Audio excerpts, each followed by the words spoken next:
Yes, I know I said I wasn't making any more videos about Vine taxes. I do know that. However, I definitely wanted to make sure I am updating my video that is like front and center on Amazon that everybody's clicking on, because I don't give a lot of detail about filing the taxes, even though I'm not trying to be that girl. I'm not at all. However, I was just sharing my experience.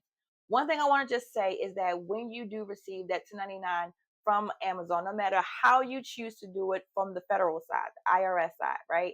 You still have to pay the IRS, your state, and most probably even local. Depending upon where you are, you may not have state income tax. So you only got to pay federal and maybe local, or maybe just federal. I'm not too sure. But I wanted to make sure that it was known that when you get that form, you have to pay taxes typically 3 times on that money for 3 different entities, not just the IRS. I only focus on the IRS in my video because that's the one that has all these rules and laws and ways that you could not pay for income, or you can help reduce your income. And it's a lot of laws that I wanted to investigate, that I did, that I got information on. And I was like, okay, good, great. And then I went ahead and went to my state, and my state, they're like, we don't care. Pretty much whatever is on this form, we're going to recognize it as income, but you do have the option to use your business expenses to lower that income. So that's my option for my state. And when it comes to local, same thing. I contact them, and actually we're in communication right now because I just really want to understand how can a entity see that this isn't true income. And they're like, yeah, I get it, but they put it on this form. So because they put it on this form, we have to recognize that form, even though if it's probably wrong, you could be right, you could be wrong, but this form is what we have to follow. And that's where I'm like, I don't like that. And I mean, I cannot like something the same way you can be like, well, why don't you like it? Because I mean, if I go around giving anybody a tax form and putting astronomical amounts on there and saying you pay taxes on that, it should be something to protect me. Be like, well, hold up, is this really income? Is this really what this person should be paying? Not just, oh, because the tax form is what it is, you gotta pay money on it. So we're in talks or whatever. They're like super helpful, which is very comforting. Um, and it seems as though, based upon the easy going way they're choosing to handle taxes in those 2 areas, the state and the local level, it's like, look, this is going to be income, so try to make sure you choose products is going to be a low amount, and or stay under 600 where it won't be much of a tax burden. um Again, I'm already a business. I've been a business before Vine, and I don't consider Vine to be a business. Vine to me is 100% a hobby, and this is why, like, every time I get an evaluation from them, I'm changing how I use the program because of the money that's going to happen outside of Vine overall.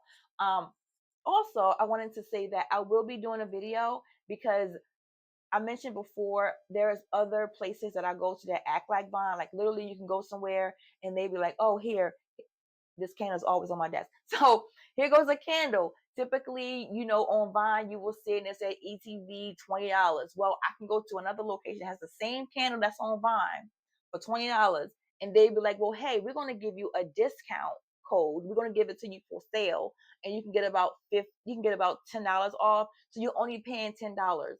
And there's no obligation for the coupon code. And these sites that I have found are pretty much sellers that go to Vine to help them get reviews by giving us free products per what their understanding of the Vine program is no different than them going to a website where they're like, hey, we can help you advertise your products to customers to purchase, but you may want to give them something to incentivize them to buy your stuff. And that means giving them a coupon code. So they will go to Amazon, generate a coupon code for us to utilize. It's no different than as an influencer when I'm on live streams, or if I'm on a video and I'm like, hey, I really like this candle is really cool. The seller is going to give you guys a $10 off coupon code to use for it. It's the same thing for that website where you get a product from an Amazon seller for a coupon code, but that's it. You don't have to do no reviews or anything. The only difference is that you will have to pay that money then and there on Amazon. Whereas the Vine program, for many people I have seen, which is totally legitimate, they look at it as a 20, 30, 40, 50, or 60% off, based upon their tax bracket of how much they pay taxes on the actual Vine product itself. So I wanted to just make that clear. You do have to pay taxes, again, federal, maybe state, and maybe local, depending on where you live at. And depending upon, again, where you live at, they may say, you know what, we don't even care that this is probably wrong, the amount is wrong.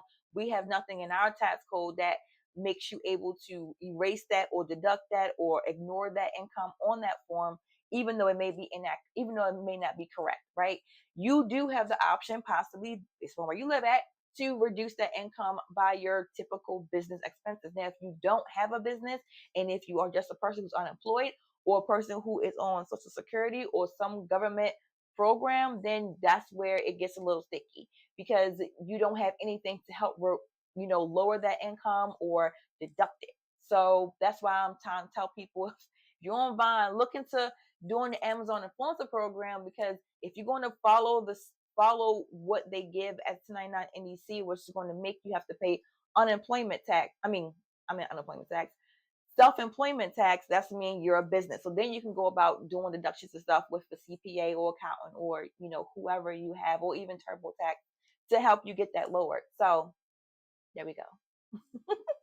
That's all I wanted to do. That's all I wanted to say. I wanted to make that known and clear, because I feel bad that I'm not talking about the other stuff and everyone's focusing on this one thing and kind of ignoring state and local. So that's why I'm making this updated video about that. And there we go. That's it.